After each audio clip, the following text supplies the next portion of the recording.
يا ترى فكرتوا ايه اكتر حاجه ممكن تبوظ علاقتنا بالطرف التاني؟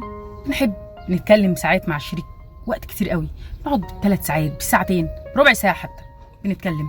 بس وقت ما بنتكلم شات الحاجه تبوظ، بنلاقي في سوء ظن، في سوء فهم. يعني لو مثلا احنا متخانقين، فممكن بطريقه لطيفه كده اقول له لا انا بكرهك. انا بقولها على اساس يقول لي وانا ماسك فيكي وانا بحبك وانا عايزك، وكذلك الطرف التاني. بس كلام شات بيتفهم ان انا بكرهك حرفيا او انا بكرهك حرفيا، فالكلام بياخد منحنى تاني خالص، اللي هو ايه ده؟ مش عايز تكمل؟ خلاص براحتك خالص. لكن تخيل مثلا الحاجات اللي احنا عايزين نقولها ممكن تتقال بتون صوت مختلف خالص. يعني ممكن انا مثلا اقول لحد ابقى مش عايزاه، متخانقين، بطلع شويه الطاقه فبقول انا مش عايزه اشوف وشك تاني. تخيل مثلا بقى ان وسيله التواصل كانت الشات، هيقرا انا مش عايز اشوف وشك تاني، ان نقطة ومن أول السطر، الموضوع بيبوظ. طبعا مش هنقول بقى سوء الظن، بس الكلام وقت الخلاف هيحتمل معنى واحد بس. تخيل بقى العكس، أنا بتكلم مع حد وأقول له أنا مش عايزة أشوف وشك تاني، غير ما أقول له أنا مش عايزة أشوف وشك تاني، أو أنا مش عايزة أشوف وشك تاني. اختلفت صح؟ حسيتوا بيها؟ حسيت بالفرق ده؟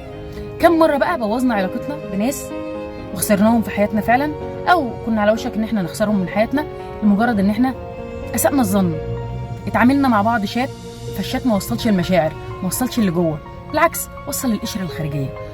في وقت الزعل هيتصدق طبيعي، اي حد كده في وقت الزعل خلاص ساعتها هنصدق نفسنا وهنقول الكلام اللي بيتقال في الزعل هو الكلام الحقيقي. بس احيانا الواحد بيقول كلام هو مش قصده لمجرد ان هو يتمسك فيه، لمجرد ان هو صعبان عليه نفسه فعايز يشوف غلاوته عند الطرف التاني. هيتمسك فيه، هيتثبت فيه، هيتقال له ما تزعلش، هيتراضى، هيشتري خاطره، هيبرر له حاجات كتير قوي. من فضلكم خلوا وقت الخلاف أصدق وسيلة للتواصل هي الكول، أو إن احنا نشوف بعض فيس تو فيس، هنتكلم. تعابير وشنا بتختلف.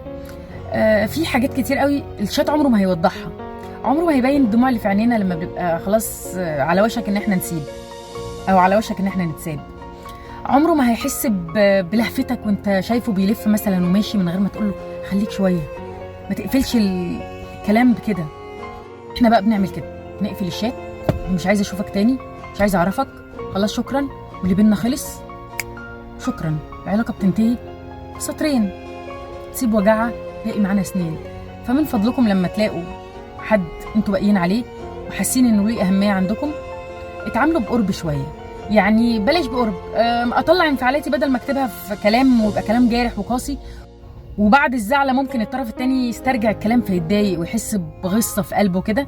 لا، انا اتكلم في التليفون، اقابله فيس تو فيس واقول له انا مش عايزه اشوفك تاني، انا عايزه انهي العلاقه دي. يمكن يمسكك يقول لك خليك، انا باقي عليك. مين قال لك ان انا عايزه انهي العلاقه؟ انا بحبك، انا شاري خاطرك. فمن فضلكم مش كل العلاقات ينفع تنتهي ببلوك، مش كل العلاقات ينفع تنتهي بان احنا نمسح بعض ونعمل انفولو او انفريند.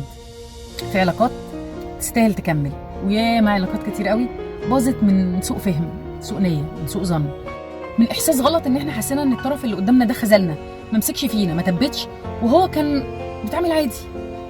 انا زعلان ومتعود ان هو لما بيزعل بيكلمك بالطريقه دي، بس وقت الزعل الكلام اللي بيتقال وبنتعود عليه او بنبقى متعودين عليه وقت الزعل بيتفهم بطريقه تانية خالص.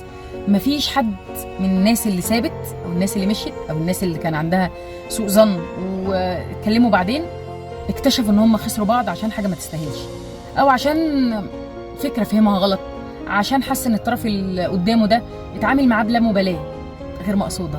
فخلوا عندنا دايما حسن ظن بالطرف اللي قدامنا، ويستاهل المحاوله، ويستاهل ان احنا نديله فرصه تانية في الفرصه الاولى، مش فرصه تانية لوحدها، الفرصه الاولى ندي فرصه واثنين وثلاثه عشان لما نمشي ما نندمش. استناكم حلقات جايه كتير. سيرين العمري.